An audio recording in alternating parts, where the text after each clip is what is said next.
This is the Living in Mid-Bloom podcast, lighthearted and heartfelt conversations about what it looks like to live, heal, and blossom in middle age.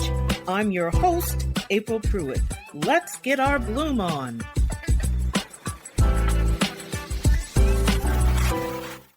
Hey, mid-bloomers. Happy Thanksgiving! Yay, it's Thanksgiving. It's on a Thursday, so if you're working, then you'll go back to work on a Friday. Why don't they have it on a Monday or Friday? I think maybe the original Thanksgiving from the 1600s was on a Thursday, but yeah, don't quite get it. But anyway, who's cooking? Who's cooking just to have leftovers, or are you visiting like 3 or 4 houses because you've got in-laws and brothers and cousins? I know when I was a teenager, my mom and her were my mom and my 3 uncles would usually come over because either they were casually dating as they were bachelors most of their lives. And my mom could cook. She could cook, and she would always make enough so that folks had leftovers. So they knew that they'd have one really good big meal and at least another meal of food, including dessert. So I do want to talk about a particular Thanksgiving when I was a teenager. I'm also going to be sharing some stories from some of my friends.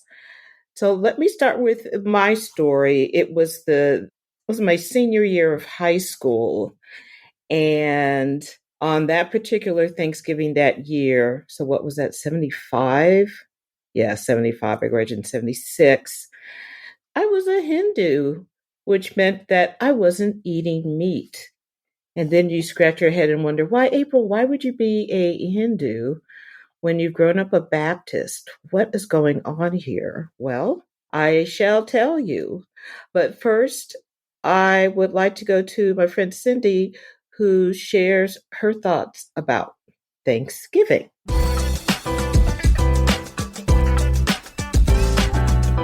What I love about Thanksgiving is that Thanksgiving is for everyone. As someone who is single and has been single for a long time and have a family that are out of the country, it's been beautiful because Thanksgiving for me has always meant that I was either able to spend that time on my own, pampering myself and spending time in self-reflection, or other people like me, us misfits, and I mean that in the most loving way possible, would gather and we would create our own family unit. Those stragglers, we would create our own Thanksgiving in our own moment. So Thanksgiving is for everybody, and Thanksgiving can look like anything. It's just about taking that time to truly be present and thankful.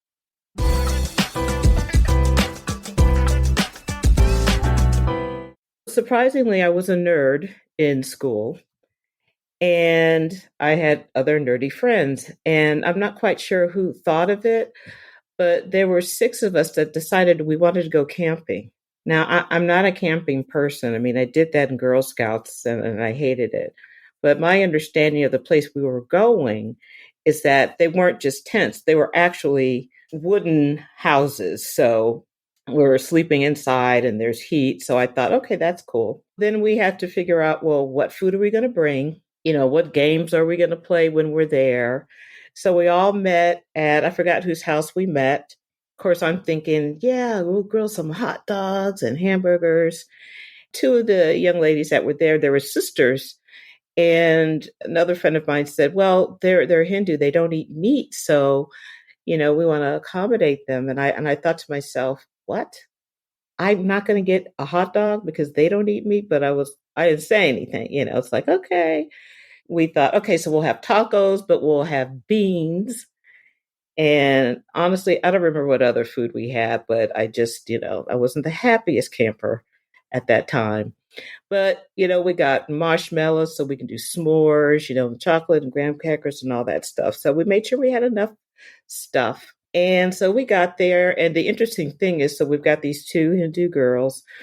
I'm a Baptist. And there was another Christian girl, and then two Jewish girls, a Jew, a Hindu, and a Baptist walk into a bar. Okay.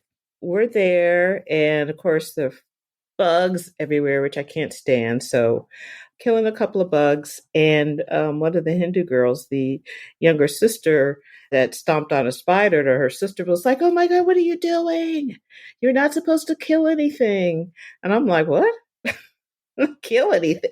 I knew nothing about Hinduism. So, we all ended up talking about religion, and it sounded so interesting. It sounded very, very deep and spiritual, and, not killing anything. I thought, wow, that's really something special. So anyway, so we're hanging out, and I am bored because one, I mean, we have like a radio, but I mean, we didn't know what to listen to. And we had some games. And so I said, why don't we go outside? Why don't we? There's a cave I saw early on when we came in. And, there was kind of hemming and hawing. And it's like, well, we'll just walk up to it. So anyway, everybody gets their flashlights and we head on out. But let me take a break now and share another story with my friend Ruth.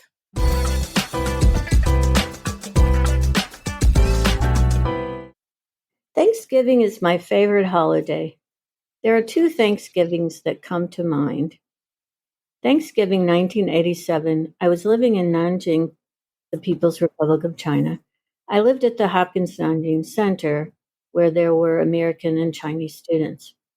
I really wanted a special Thanksgiving to share with the Chinese. First, we tried to find turkey. No turkey was to be had between Nanjing and Wuxi. No pumpkin either. Not the season. No cranberries. Would we be able to have rolls? Could the kitchen follow my recipe for stuffing? Is it even Thanksgiving without turkey, pumpkin pie, and cranberries? Finally, the big night arrived. Many more Chinese staff showed up than I'd ever seen at the center before. I panicked that there wouldn't be enough food. The geese and duck ran out in about 10 minutes, but everything else lasted, and everyone got a bit of everything. We all had a great time.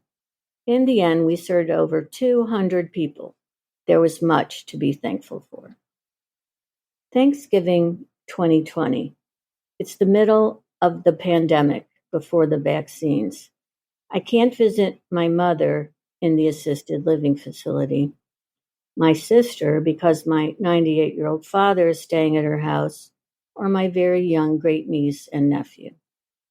Can't eat with friends outside because it's too cold.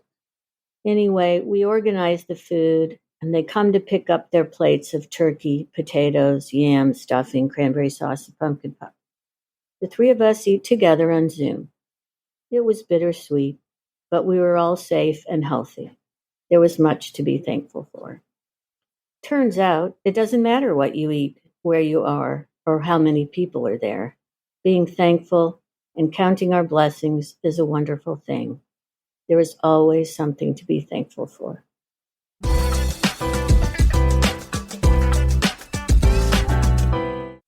So we're outside walking. It's pitch black except for our flashlights, and hearing our feet crunching on the rocks and stones, and being careful not to fall or trip because there's nothing out there. And while there were other cabins, we were the only ones where we were. So there were like six cabins, and five of them were empty. So we walk up to the entrance of the cave, and it says no entry, restricted area. And of course, it was like, that sounds cool. So we go inside, we're just walking inside, got our flashlights everywhere. And then all of a sudden, you hear this big whoosh. And at first, I thought they were birds, but they were bats. They were just hundreds of bats flying out. And we're running and laughing. And then a bat plops some poop on someone's back. I could barely walk. I was laughing so hard. It was just so much fun, and it was silly, and we were safe, but it was an adventure. I have to say, it was an adventure. We go back to the cabin. We had already eaten, so we started a fire in the fireplace, and that's when a lot more bugs came out. But we were able to do our s'mores and hang out and talk. And as my two friends that were Jewish, that was something I was always interested in because my high school at the time was largely Jewish. So I learned a lot about the holidays, just a lot about different things, and just having a better understanding. So, eat our s'mores. We're stuffed, we're tired, we go to bed, but we get up early in the morning because we're only there for one night. And I noticed that the Hindu sisters, I saw a pot of milk on the grill and then some tea bags. And I was like, "You're making tea with milk?" And they said, "Yeah." I forgot what they called it. I don't know. Was it chai? I don't know. But they made some for me, added sugar. And I was like, "This is really good." We got our stuff together. And I was thinking so much just about the whole Hindu aspect because I've always been searching for God.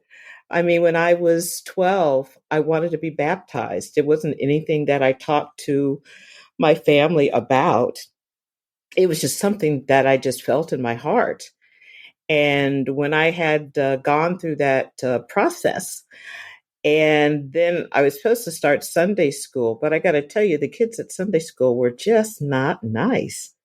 And I thought, this is not for me. I thought, Christians are supposed to be, if you're a true Christian, that you're supposed to be treating people a certain way, but well, that wasn't happening. And I told my mom, I said, I don't want to do this. I'm glad I baptized, but it's like, and I don't know if this is for me. So the next time I had any real interest in religion was on this camping trip and seeing what other religions do and what they think.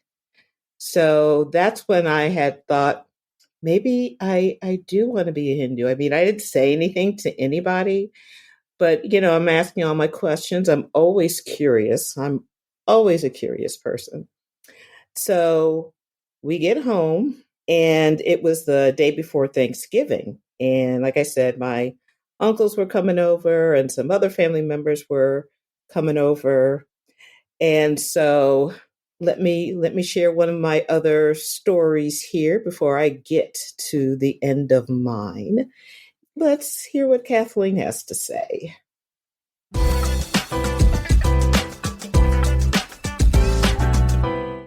Hi, April. Happy Thanksgiving. Happy Thanksgiving. When we moved to the lake in southwest Missouri, we would decorate the house outside with pumpkins every year for the autumn, for Halloween through Thanksgiving. And so at Thanksgiving afternoon every year, after dinner and after ball games and after naps and then more pie, we would do the annual pumpkin roll.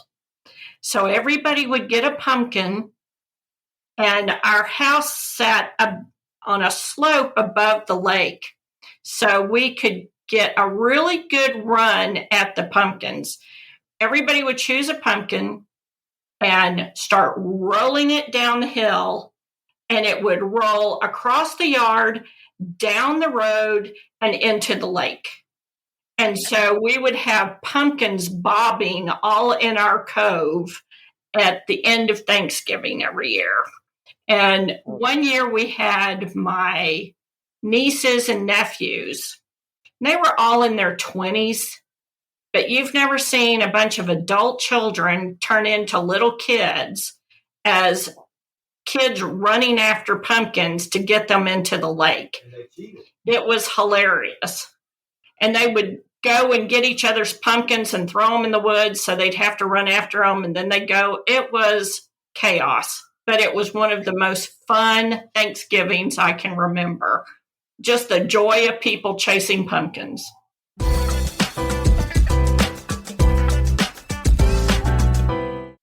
So my favorite uncle was Uncle Johnny. I think he was everyone's favorite because he really seemed to have an interest in his nieces and nephews as people. And I would always confide in him. And so when he came, I brought him to my bedroom and I said, look, I want to tell you that I'm now a Hindu, so I don't eat meat and nothing can be killed. And he took me very seriously. He didn't laugh at me or anything. And I knew that he wouldn't because that's the type of person he was. And it just made me feel, I don't know, respected, I think, really respected. So we, gather around for dinner. And I don't even know if I said anything like I don't eat meat anymore or anything, but I didn't put any turkey on my plate. I mean, there are a million side dishes, so I certainly wasn't starving. I mean, my mom cooked her butt off. So that lasted approximately 2 days.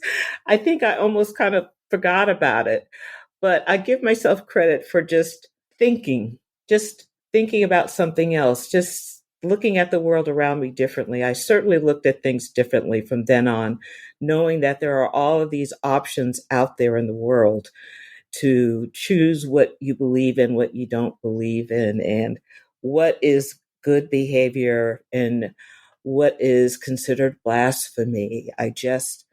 I find it all in very intriguing. So then my last person here to share about Thanksgiving is my friend Karen.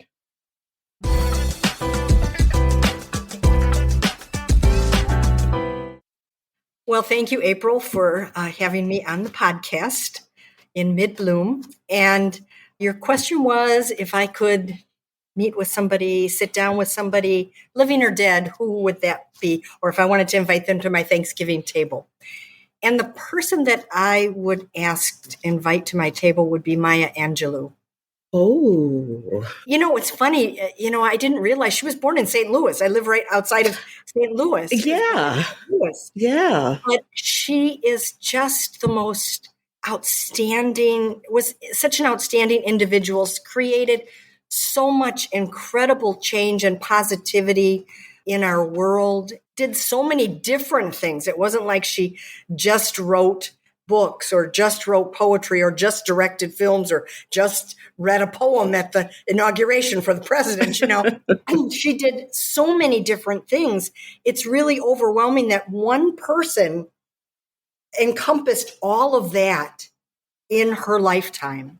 I don't remember how old she was when she died, but just an incredible impact on the world. And I would just love to just sit and sort of be able to have an exchange with her and just find out, what prompted her when she wrote something, or, how she followed her creative intuition, or, as far as, coming from such a traumatic childhood and stuff and overcoming that and not having it create someone who is bitter or angry, but really just took that all and made an incredible life out of her story and all of everything that she did. So I would be awestruck to sit across the table from her and be able to share a cup of tea and hear her comments and her reflections on her life and kind of how she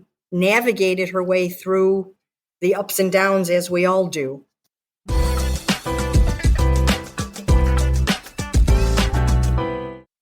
I hope you enjoyed those interesting stories about Thanksgiving and that it opens your hearts and your mind to what is possible.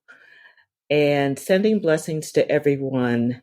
It's been really a brutal world we live in, and all we can do is pray and treat each other with kindness and love. And hopefully there will be more of that to come in the new year. So happy Thanksgiving, everyone. Blessings.